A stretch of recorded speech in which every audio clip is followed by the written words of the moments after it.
Guys, good morning yun. So, ngayong umaga, meron tayong gagawin. So, 2 AM na. Kaya good morning na yung bati ko sa inyo. Isa itong gas blowback piston. Ito siyang SSP 18. Yan. So, para siyang Block 18C. Ang problema nito is, sabi niyo ano, napakahina raw ng putok. So, ito, loaded yan. Papakita ko sa inyo. Ganoon na yung putok niya. Yung chinek namin kanina, napansin ko sa kanya, sobrang kapal na ng silicone oil na nakalagay sa kanya. So yun yung ayusin natin. Yung pinaka-problema niya sa loob sa nozzle, lilinisan natin. Sa nakikita kong problema, yun yung nagiging cause kung bakit ganito yung nangyayari. Sobrang kapal ng lagay ng silicone oil or dumami na sa sobrang tagal na ginagamitan ng silicone oil pero hindi nililinisan. Nagkakaroon siya ng parang latak sa loob. Yun muna yung gagawin natin sa kanya, lilinisan natin para malaman natin kung dahil nga lang ba sa silicone oil yung pinaka-problema. So yun guys, start na tayo. Disassemble na natin. Yeah.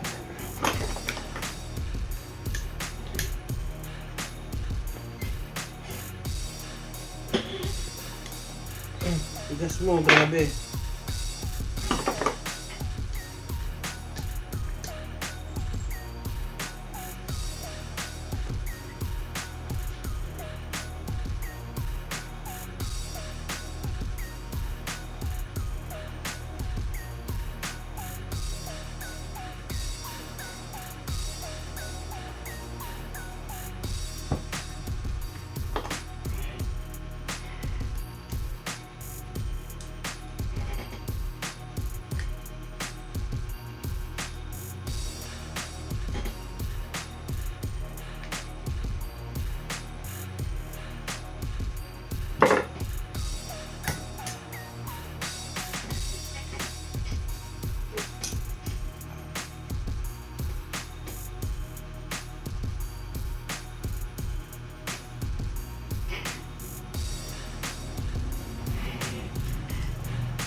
Grabe. Post.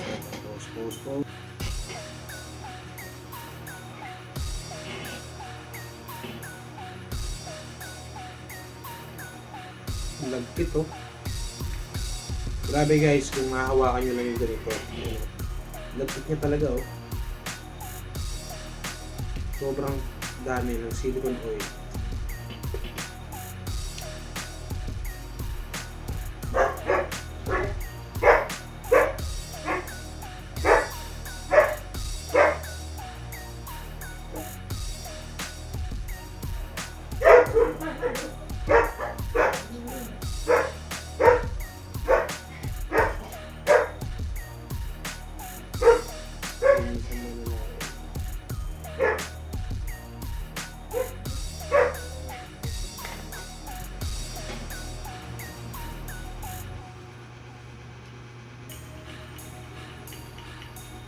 So yun guys, magtatry tayo ng bagong nozzle sa kanya. So nakahanap tayo ng kasukat. Kung makikita nyo, ito yung stock nozzle niya. Yan, medyo grayish yung kulay niya. Magpapalit tayo nito. Yan, solid black color yung kulay niya. Try muna natin. Yan. So okay siya. Konting lubrication lang to. At try muna natin. Yan guys, subukan na natin siya. Yan, install na natin. Kita nyo, napaka-smooth ng galaw niya. Wala siyang sabit.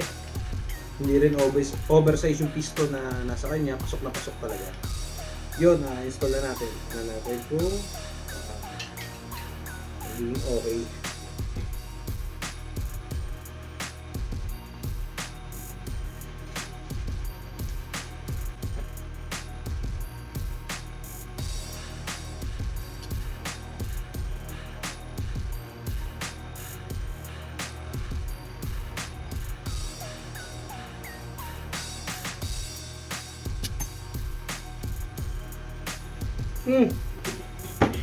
Tanga.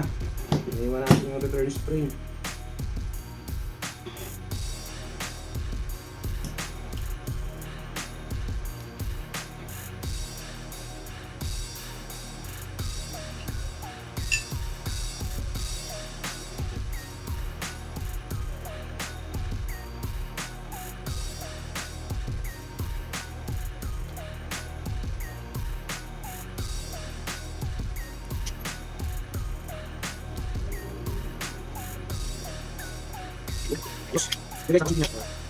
Then, saktong-sakto siya sa gas route ng magazine. Hindi katulad nito, medyo flat.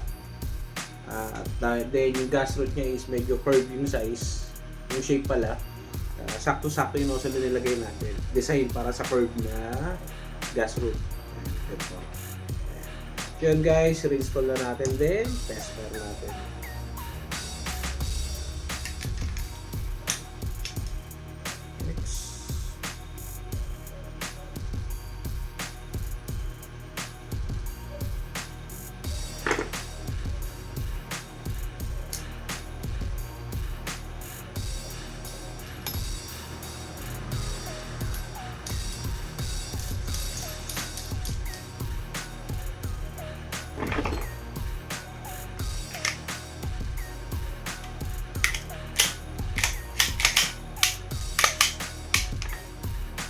Test fire.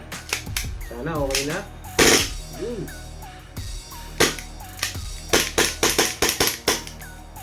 So yun guys, kita nyo. Nakikita nyo yung epekto ng sobrang lagay ng silicone oil sa mga airsoft natin, lalong-lalo sa mga gas blowback pistol. Kahit sa gas blowback rifle, gawin natin yung ganyan. Sobrang dami ng silicone oil na nilalagay natin o yung silicone spray. So, mataas ang chance na magka-problema talaga siya. Katulad nung nangyari sa unit na to. Anyway, at least ngayon okay na siya. Papakita ko sa inyo kung bakit ganun yung nangyari. Ayan.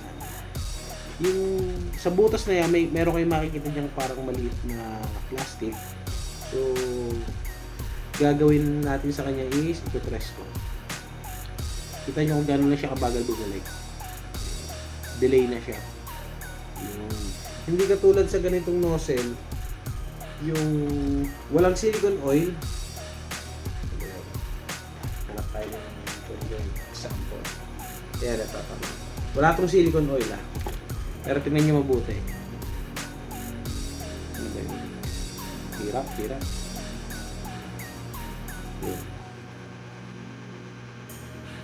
Basta yun na yun. Papahirapan ko pa yung sarili ko. Yun yung naging problema niya. So, hindi na ganun ka-smooth yung galaw ng valve niya sa loob. Kaya nagpalit na tayo ng panibagong nozzle. So yun, at least ngayon okay na siya. Mas maganda na rin yung pagputok niya. Kita nyo. So, ayun. Saan ba halito?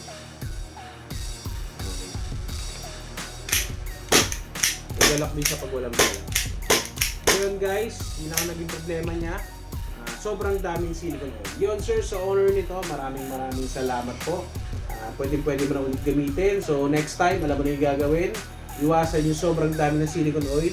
Mas maganda gumamit ka rito ng lubricating oil. Yung mga ginagamit sa mga machine. Kung para sa akin lang, ayun yung ma-advise ko sa inyo. Silicone oil pwede naman siya pero minimal lang. Hindi natin kailangan sobrahan. So, full auto.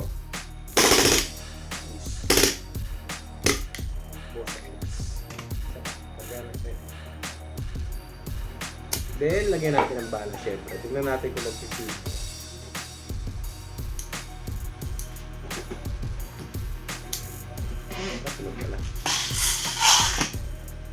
So, 3 shots lang. Kaya start natin. Firing, semi. 1, 2. Yun, 100%. Wala na siyang problema. Nozzle lang yung pinalta natin. Okay na. Sir, sa owner nito, maraming salamat po ulit.